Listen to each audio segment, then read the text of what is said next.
Dante, Divine Comedy, Purgatorio, Canto 26. While on the brink, this one before the other, we went upon our way. Oft the good master said, "Take thou heed. Suffice it that I warn thee." On the right shoulder smote me now the sun, that, raying out, already the whole west changed from its azure aspect into white. And with my shadow did I make the flame appear more red. And even to such a sign shade saw I many, as they went. Give heed. This was the cause that gave them a beginning, to speak of me. And to themselves began they, to say, "That seems not a factitious body."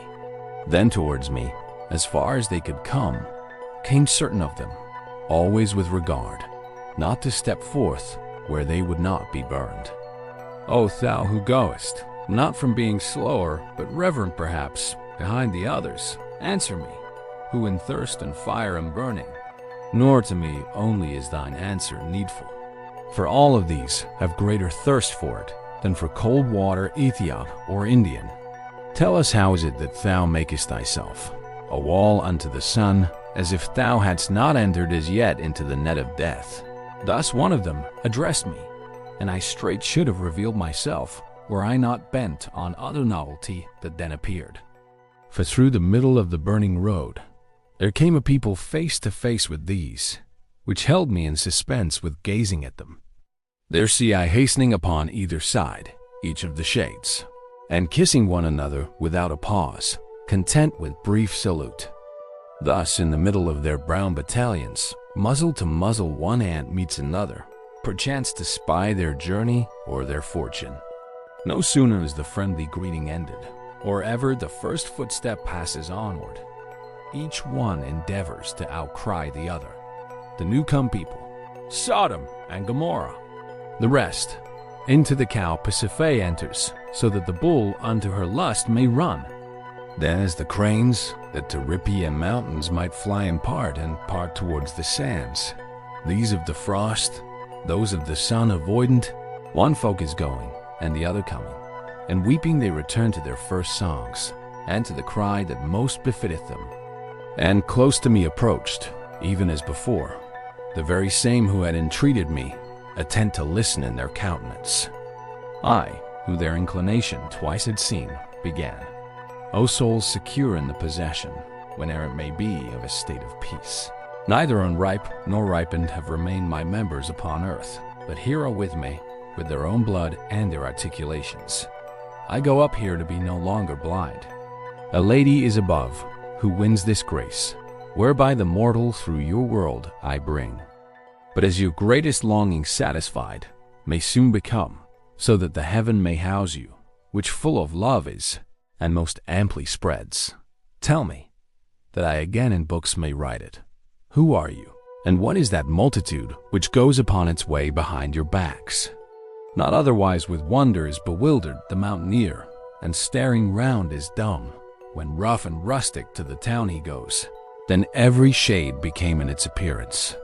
But when they of their stupor were disburdened, which in high hearts is quickly quieted, blessed be thou, who of our borderlands, he recommenced who first had questioned us, experience freightest for a better life.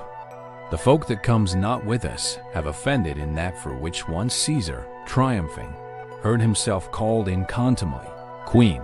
Therefore they separate, exclaiming, Sodom, themselves reproving, even as thou hast heard, and add unto their burning by their shame. Our own transgression was hermaphrodite. But because we observe not human law, following like unto beasts our appetite, in our opprobrium by us is read, when we part company, the name of her who bestialized herself in bestial wood. Now knowest thou our acts, and what our crime was. Wouldst thou perchance by name know who we are? There is not time to tell, nor could I do it. The same that in the sadness of Lycurgus 2 sons became, their mother re-beholding, such I became, but rise not to such height. The moment I heard name himself the father of me and of my betters, who had ever practiced the sweet and gracious rhymes of love. And without speech and hearing thoughtfully, for a long time I went beholding him, nor for the fire did I approach him nearer. When I was fed with looking, utterly myself I offered ready for his service, with affirmation that compels belief. And he to me, thou leavest footprints such in me, from what I hear, and so distinct, Lethe cannot efface them nor make dim. But if thy words just now the truth have sworn, tell me what is the cause why thou displayest in word and look that dear thou holdest me.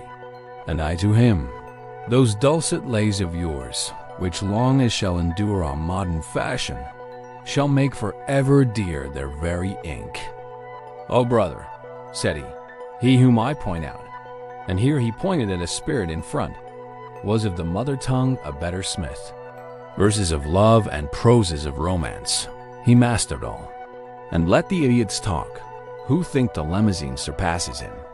To clamor more than truth, they turn their faces, and in this way establish their opinion, ere art or reason has by them been heard. Thus many ancients with Giton did, from cry to cry, still giving him applause, until the truth has conquered with most persons.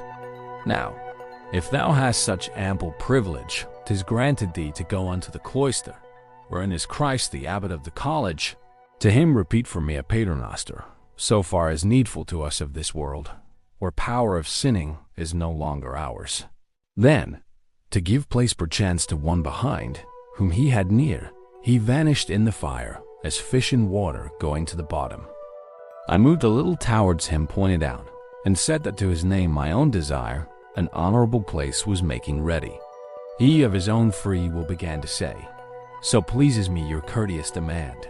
I cannot, and I will not hide me from you. I am Arnaut, who weep and singing go. Contrite I see the folly of the past, and joyous see the hoped-for day before me. Therefore do I implore you, by that power which guides you to the summit of the stairs, be mindful to assuage my suffering. Then hid him in the fire that purifies them,